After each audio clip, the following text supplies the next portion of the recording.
Parecer sobre a indicação para o cargo de Procurador-Geral da República deve ser entregue esta semana na Comissão de Constituição e Justiça.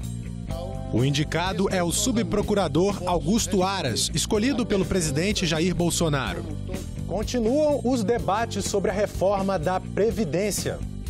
Comissão de Direitos Humanos discute o tema hoje em audiência pública. E uma reportagem especial sobre a violência obstétrica. Eu não consegui brigar com o sistema, eu fiquei assim, refém, sabendo que estava errado e deixei fazer aquilo comigo. A luta de mulheres para conseguir ter o parto normal. Esses são os destaques da edição do Senado Notícias desta segunda-feira, 16 de setembro.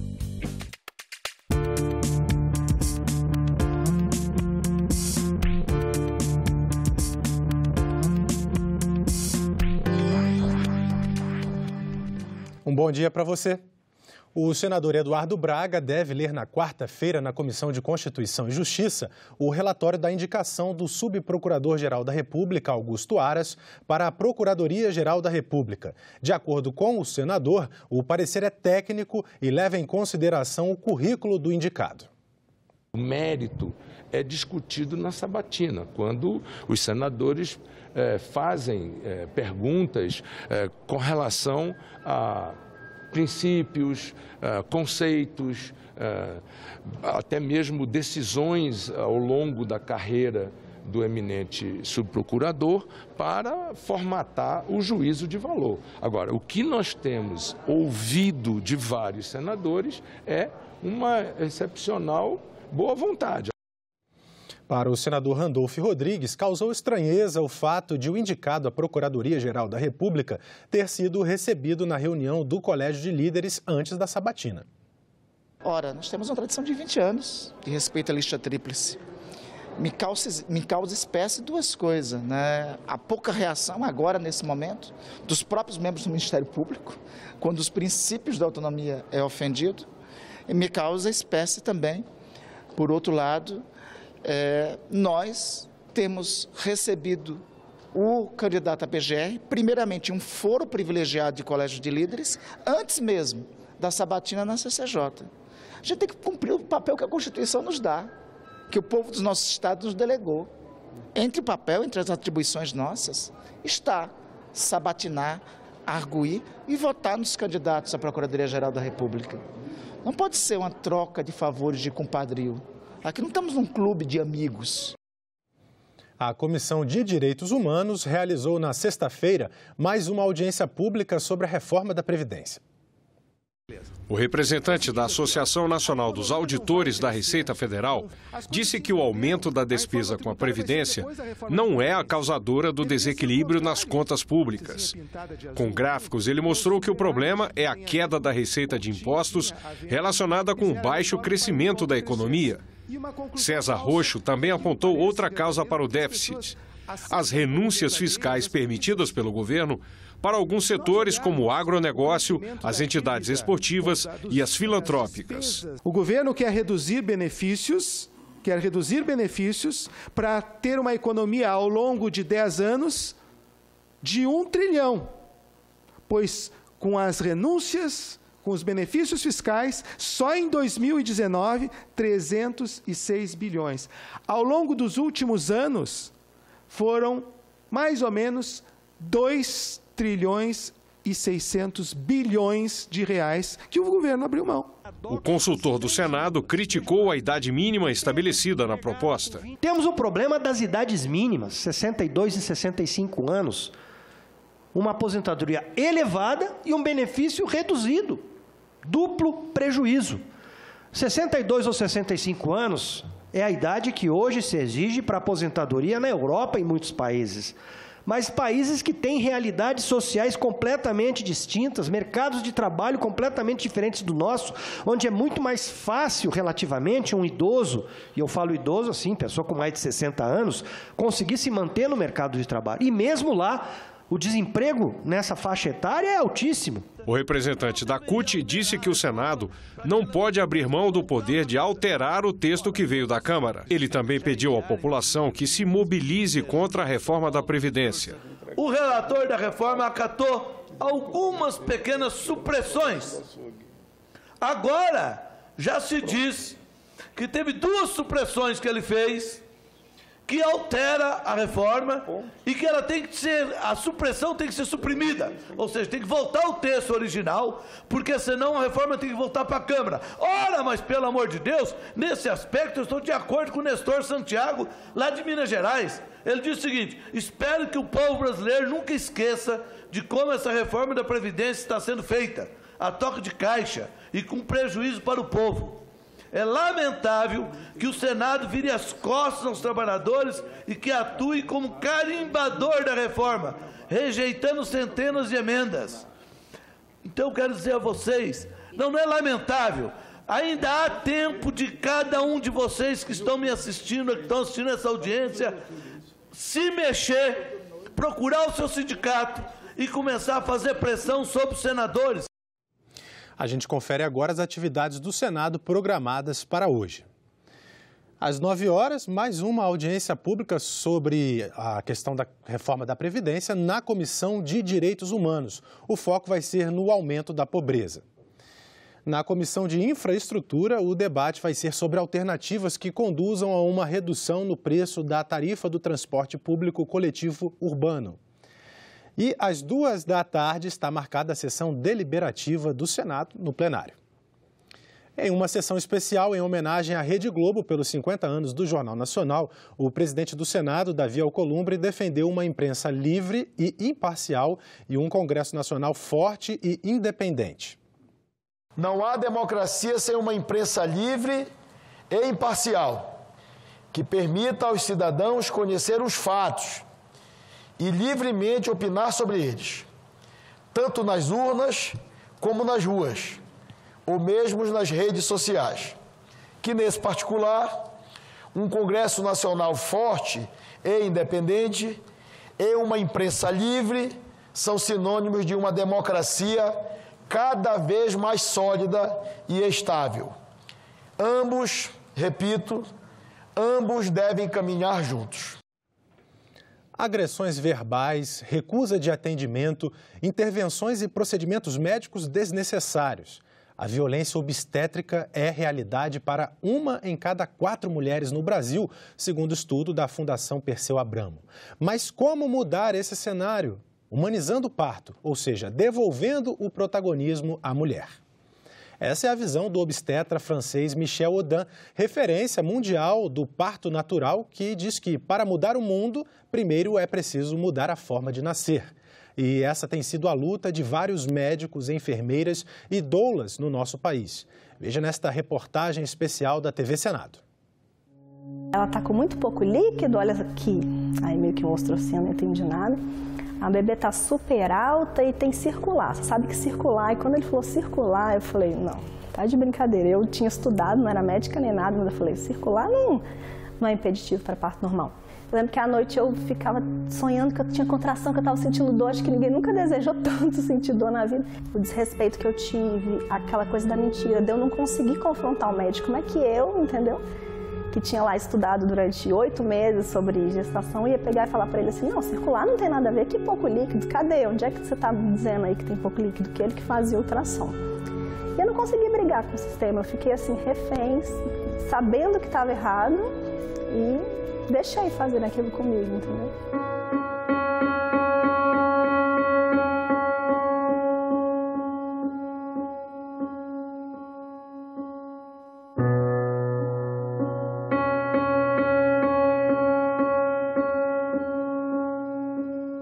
Violência obstétrica foi um termo que está sendo usado por pessoas despreparadas. Primeiro, quem é que quer que a paciente seja mal atendida? Então, eu acho que este termo é um mantra, que quer macular a imagem dos profissionais da saúde, principalmente os médicos. Os médicos disseram que não cometem a violência propositalmente, por isso o termo não deveria existir. Como é que um médico que diz para uma mulher, por que você está gritando agora? Você não gritou na hora de fazer? Não tem intenção de ferir essa mulher. Tem muita gente que fala assim, não é violência obstétrica, é erro médico. Erro médico é você esquecer uma gase dentro da paciente. Você pegar a paciente, fazer um corte consciente do que você está fazendo, é uma violência. A violência obstétrica ela é qualquer ato que possa ferir a autonomia e protagonismo da mulher durante o trabalho de parto. Então, desde uma indicação de cesariana duvidosa, se essa mulher desejava parto normal, ou qualquer tipo de intervenção na hora do parto que seja desnecessária.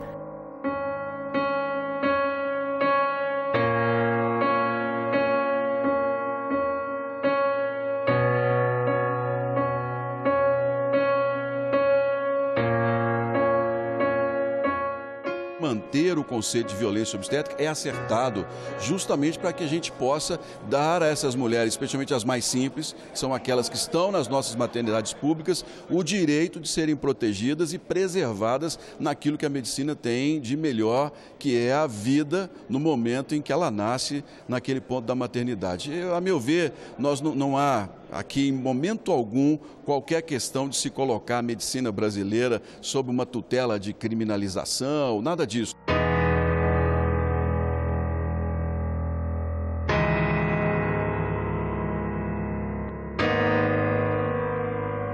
Lá no início, né, dos tempos, nós tínhamos o parto, ele era dominado pelas mulheres, né, então pelas mulheres, pelas parteiras, e ele foi retirado do ambiente domiciliar e foi transferido para um ambiente hospitalar, que era considerado um ambiente de maior segurança para o nascimento.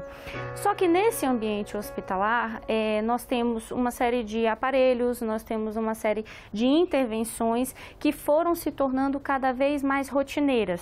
No momento em que você começa a aplicar essas intervenções para todas as mulheres, você foge ao que é fisiológico, você interfere no que é natural, no que é espontâneo. E essas intervenções, elas passam a trazer também resultados e desfechos patológicos. O parto é da mulher, né? Durante o trabalho de parto, ela pode se alimentar, ela pode ficar na posição que ela se sentir confortável. E durante o parto, propriamente, a nossa função é estar ali ao lado, atento, né, aos sinais de risco, por exemplo, mas a maioria das vezes é estar ali mesmo como suporte. O meu parto foi lindo, foi como a gente imaginou. Então, assim, faz toda a diferença você estar com um profissional competente e um profissional que trabalha realmente nessa linha de parto humanizado. O parto humanizado eu entendo pelo parto com respeito, né? Respeito no primeiro momento ao que aquela mulher quer, o que aquela mulher pensa, o que aquela mulher sonhou, o que aquela mulher quer fazer com o corpo dela, quer entender o corpo dela, e a gente está ali para respeitar aquilo antes de tudo.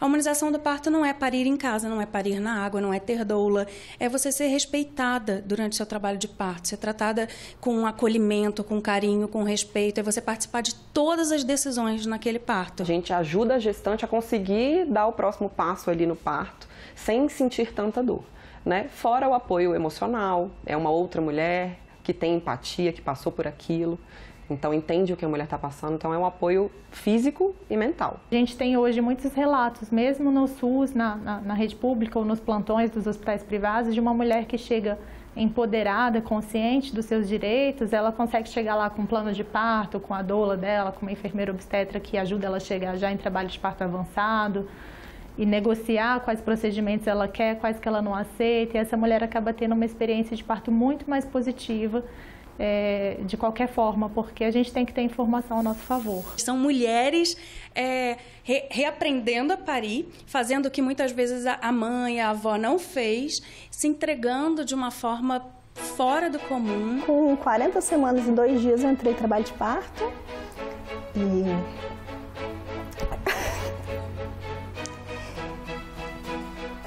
e fiquei em casa, eu tive doula, ela veio.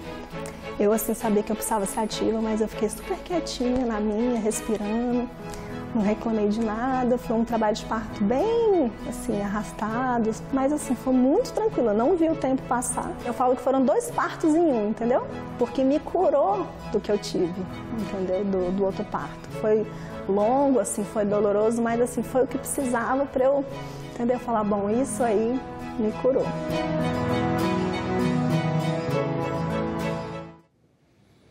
Uma homenagem do Senado ao cartunista Maurício de Souza, de reconhecimento à sua obra pela inclusão de pessoas com deficiência, está marcada para amanhã no auditório Petrônio Portela, aqui no Senado, a partir das 2h30 da tarde. Personagens da Turma da Mônica e crianças que estudam em escolas de Brasília vão participar do evento proposto pelo senador Eduardo Gomes.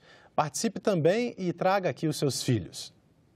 O Senado Federal realizará um grande evento em homenagem a Maurício de Souza, o criador de Mônica, Cebolinha, Cascão e tantos outros personagens, e que desde os anos 90 vem criando os personagens inclusivos. Agora Dorinha e Luca fazem parte desse grande time. Então nós iremos homenagear Maurício de Souza e dividir com a sociedade brasileira essa justa homenagem de quem sempre pensou naqueles que precisam de inclusão e que precisam ser reconhecidos pela sociedade brasileira.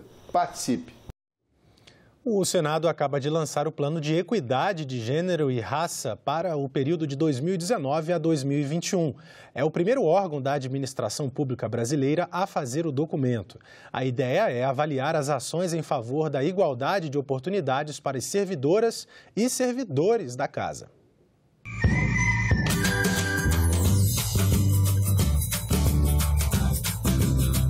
Nós achamos que não deve existir diferença entre homens e mulheres, entre brancos e negros. E na hora que o Senado deu esse palco para que nós atuássemos nessas questões, nós o fizemos. E fizemos porque acreditamos.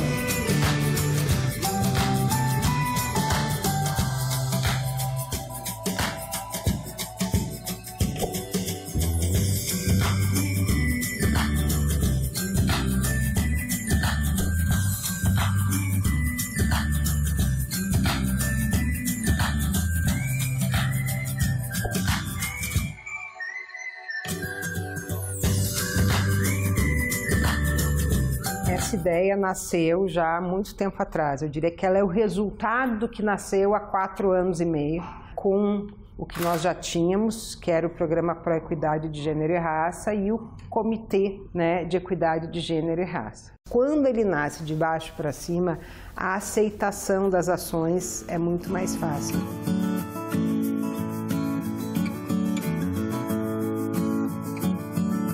Eu acho que o processo seletivo ele dá condições iguais para todos aqueles que querem assumir novos postos. Então, qualquer servidor que queira assumir um cargo de chefia, ele sinaliza isso e ele passa pelos mesmos critérios. Então, se eu tenho critérios objetivos, eu consigo selecionar alguém, não pela raça, não pela cor, enfim, isso independe. O foco passa a ser a meritocracia.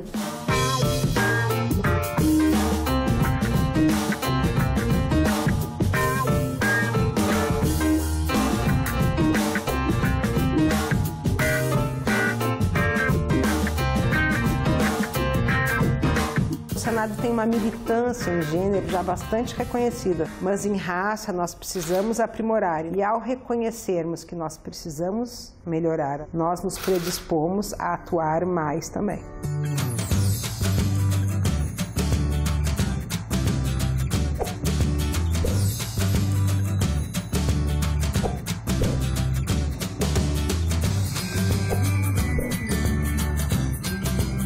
Nós devemos dar exemplo à administração pública, afinal de contas, todas as mazelas da sociedade se repetem também na administração pública e o Senado tem feito a diferença, sendo referência à melhor qualidade de trabalho para o funcionalismo aqui do Congresso Nacional, mas principalmente como referência em todo o país. Nós estamos criando a organização que nós desejamos e que nós nos orgulhamos de participar.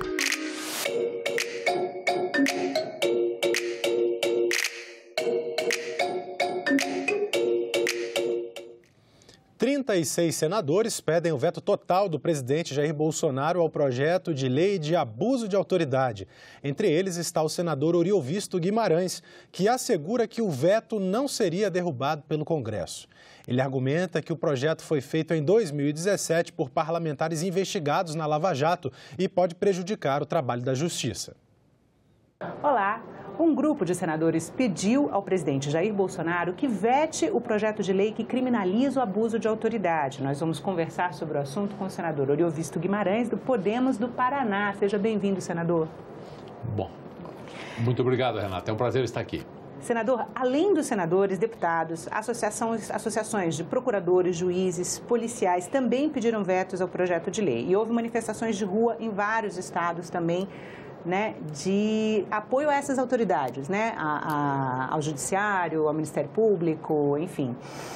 A lei atual que pune abuso de autoridade é de 1965, ela foi redigida ainda na ditadura militar, né? O senhor acredita que não é necessária uma nova lei que puna abuso de autoridade ou o problema é com o texto aprovado? Pois é, que ironia, né, Renato? Na minha juventude, eu lutei muito contra a ditadura. Inclusive, fui preso no Congresso de Biúna. E agora eu tenho que defender... Congresso histórico da UNE? Isso, da UNE, isso mesmo. E agora eu tenho que dizer que a lei feita pelos militares é muito melhor, muito superior a essa feita por um grande número de parlamentares que estavam sendo punidos, processados, investigados pela Operação Lava Jato e que fez isso em 2017, numa origem terrível que tem essa lei, que é a origem da reação daqueles que não queriam ser punidos, daqueles que não queriam ser investigados. Renata, o Brasil passou por uma transformação enorme com a Operação Lava Jato. Esse Estado patrimonialista, essa união entre políticos corruptos e empresários corruptos foi desmascarada. O povo inteiro tomou consciência dessa coisa horrorosa. Não é? Gente que foi eleito com a bandeira da moralidade se mostraram os mais corruptos que esse país já viu. Empresários que eram tidos como empresários exemplos, como o caso da Odebrecht, foram vistos como os mais corruptos desse país. Então, a Operação Lava Jato colocou o Brasil do avesso, mostrou a verdade para o povo. Aonde é que estava indo o nosso dinheiro? Quem é que estava roubando? E é claro que essa gente, esses empresários, tinham um lobby. É claro que tinha muito congressista político envolvido, tanto que tinha que muitos deles estão na cadeia. Está na cadeia o ex-presidente Lula, está na cadeia, ficou na cadeia por alguns dias o Temer, periga voltar, estão na cadeia o ex... Donos de empreiteiras, presidentes de grandes empresas, né? Eduardo Cunha aqui, que era o presidente da Câmara dos Deputados, outros tantos deputados, né? Então, isso é uma coisa que não se pode desmentir. O dinheiro está aí, a Petrobras está quase quebrada. E o que foi essa lei de abuso de autoridade? Foi feita em 2017. Foi relatado ainda pelo ex-senador Roberto Requião, que não foi reeleito, eu fui eleito no lugar dele, porque a minha bandeira era exatamente de apoio à Lava Jato, exatamente de apoio ao Estado transparente, ao Estado justo. E ele Requião, que foi senador pelo Paraná, também governador do Estado, que perdeu, né? Foi governador do Estado, tudo, e perdeu para mim, que tinha 1% das intenções de voto, e que terminei em primeiro com quase 3 milhões de votos, porque eu dizia o que o povo queria ouvir. O povo quer ouvir e mais que ouvir, ele quer viver num país transparente, num país honesto, num país onde o dinheiro seja aplicado para o bem do povo e não que empresários corruptos e políticos corruptos roubem o dinheiro dos impostos. Nós temos a maior carga tributária do mundo e não tem dinheiro para a saúde, não tem dinheiro para a educação, não tem dinheiro para a segurança, não tem dinheiro para tanta coisa. Por quê? Porque simplesmente esse dinheiro é desviado. E essa lei de abuso de autoridade, Renata, acredite, ela foi feita por aqueles que estavam se locupletando. E ela foi feita para proteger aquele status quo que o Brasil já não quer mais. E agora você está dizendo que tem deputados que estão reagindo contra. Sabe por quê? Porque ela estava dormindo lá na Câmara desde 2017. Um grupo de deputados se organizou também para... fez uma votação... negociar esses vetos, né? Fez uma votação simbólica. 90% dos deputados nem ficaram sabendo, não foi votação nominal. E deram um golpe. E agora colocaram o presidente Bolsonaro pressionando, chantageando ele. Ou você aprova ou a Câmara vai ficar contra você. Rodrigo Maia e outros tantos que estão lá. Nós, senadores, que fomos eleitos agora, tomamos posse em fevereiro desse ano, que é o meu caso, que é o caso de muitos aqui no Senado. A maior renovação que o Senado já teve, né, na sua história. Nós não participamos disso em 2017. Nós não estávamos aqui em 2017. Né? Então, nós não ajudamos a aprovar isso em nenhum momento. E nós queremos que o presidente vete tudo. Se o Brasil precisar de uma lei contra o abuso de autoridade, que seja feita pelo Sérgio Moro e enviada aqui, que nós aprovamos. Mas ela tem que ter uma origem boa, tem que ter uma origem limpa. Não pode ser uma lei feita por quem estava sendo perseguido pela Lava Jato. Esse é o fim do mundo. Então o senhor nem leva em consideração o texto, em função da origem, é isso? Não, em função da origem e em função do texto. Se você examinar as 30 medidas, nada mais vago, nada mais torpe e mal feito de propósito. Eu recebi, Renata, a visita de vários juízes criminais que disseram para mim com todas as letras: senador, se isso for aprovado, eu como juiz receberei durante a minha vida de juiz muito mais processos contra mim do que aqueles que eu vou julgar. Mas veja a situação que isso no deixa. texto faz com que um juiz pense isso, senador? Por exemplo, decretar prisão de forma expressamente contrária à lei? Pois é, tudo isso é muito vago. Investigar uma pessoa que depois se comprove que ela não devia nada. Mas como é que você vai comprovar se ela devia ou não devia se não houver investigação? Entendi. Porque o projeto diz que não pode investigar se o juiz souber que a pessoa é inocente. Pois é, mas como ele vai saber? Depois, no final, você comprova que era inocente, como já acontece hoje, e daí o juiz vai ser processado. Então, e não é só esse item, eu não tenho todos de cabeça agora, mas são mais de 30 itens, todos eles muito vagos e tiram a segurança do juiz. Pedir abertura de inquérito sem indício de crime? Pois é. O que se manifesta... sabe, é tudo muito vago, Renata. Esse tipo de coisa tira a segurança do juiz. Eles que trabalham com isso, que leram, que estudaram, todas as entidades deles estão se manifestando contra. Não sou eu. Não é à toa que fizeram isso. O projeto torna crime 37 ações de autoridades, né? Como está essa negociação agora? O grupo de senadores, juízes, procuradores pede o veto, o grupo de deputados pede que não seja vetado, né? O próprio governo diz que está estudando o que veta, o que não veta. O senhor capitaneou esse movimento, né, em busca de assinaturas dos senadores para pedir. Qual é a articulação em torno da organização do veto a esse projeto? Olha, eu posso falar sobre o que acontece aqui no Senado. Eu não posso falar em nome dos movimentos como nas ruas e tantos outros que têm entrado em contato conosco para manifestar apoio.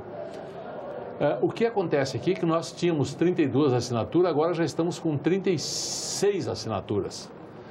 Por que essas assinaturas são importantes, Renata? É importante explicar isso.